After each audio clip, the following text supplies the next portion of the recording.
വിഴിഞ്ഞത്തെ ഓഹരി കൈമാറ്റത്തിൽ CPM-ലെ നേതാക്കൾക്ക് ഇപ്പോൾ അഭിപ്രായങ്ങൾ പലതാണ്. ഇടപാടുമായി ബന്ധപ്പെട്ട കാര്യങ്ങൾ വിവാദമാക്കേണ്ടതില്ലെന്ന് CPM കേന്ദ്ര കമ്മിറ്റി അംഗം EP ജയരാജൻ കഴിഞ്ഞ ദിവസം പറഞ്ഞിരുന്നു.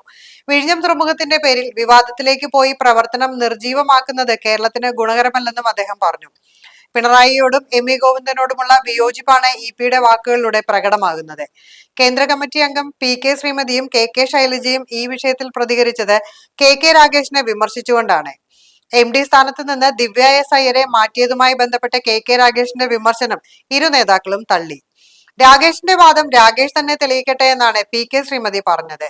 തിരഞ്ഞെടുപ്പ് തോൽവിയോടെ പാർട്ടിക്കുള്ളിൽ ഉടലെടുത്ത അഭിപ്രായ ഭിന്നത വിഴിഞ്ഞം വിഷയത്തോടെ പതുക്കെ മറനീക്കി പുറത്തേക്ക് വരികയാണ്. 2 പതിറ്റാണ്ടിനിടെ ആദ്യമായാണ് പിണറായിയുടെ നിലപാടിനെതിരെ കണ്ണൂർ നേതൃത്വം അതൃപ്തി പ്രകടമാക്കുകയും ചോദ്യം ചെയ്യുകയും ചെയ്തത്.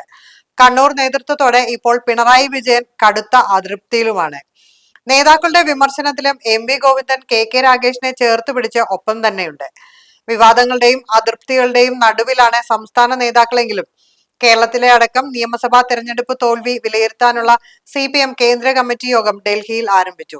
ഇന്നു മുതൽ 3 ദിവസമാണ് യോഗം ചേരുന്നത്. നേതൃമാറ്റത്തിന് സാധ്യതയില്ലെങ്കിലും കേരളത്തിൽ സ്ഥാനാർത്ഥി നിർണയത്തിൽ അടക്കം വന്ന പാളിച്ച കേന്ദ്ര കമ്മിറ്റി ചർച്ച ചെയ്തേക്കും. PB നേരത്തെ തയ്യാറാക്കിയ തിരുത്തൽ രേഖയും കേന്ദ്ര കമ്മിറ്റി വിശദമായി ചർച്ച ചെയ്യും. കേന്ദ്ര കമ്മിറ്റിയിലും പിണറായി വിജയന് നേരെ വിമർശനങ്ങൾ കടുപ്പിക്കാനാകും കണ്ണൂർ നേതൃത്വത്തിന്റെ ശ്രമം. MV ഗോവിന്ദനും പിണറായി വിജയനും ശൈലി മാറ്റേണ്ടത് ആവശ്യമാണെന്നുള്ള അഭിപ്രായം നേരത്തെ തന്നെ പാർട്ടിക്കുള്ളിൽ ഉയർന്നു വന്നിരുന്നു. പിണറായി വിജയനെ പ്രതിപക്ഷ നേതാവാക്കുന്നതിലും പാർട്ടിക്കുള്ളിൽ കടുത്ത അതൃപ്തി നിലനിന്നിരുന്നു.